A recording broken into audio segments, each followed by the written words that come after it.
రౌడీజాన్ని వదిలేస్తే మంచిది. పొలుసు పోయి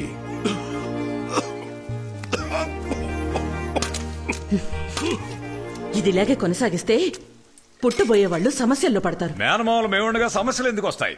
వాడి కత్తి సాము, కర్ర సాము, కుస్తీ పట్లు, కుంగుఫు అని బ్రూస్లీలా తయారు చేస్తాం. పాపాత్ములారా, మీరు మనుషులేనా? పుట్టబోయేవాడు మీలాగా ఎవ్వరిని పొట్టను పెట్టుకోడు. వీడు నా బిడ్డ.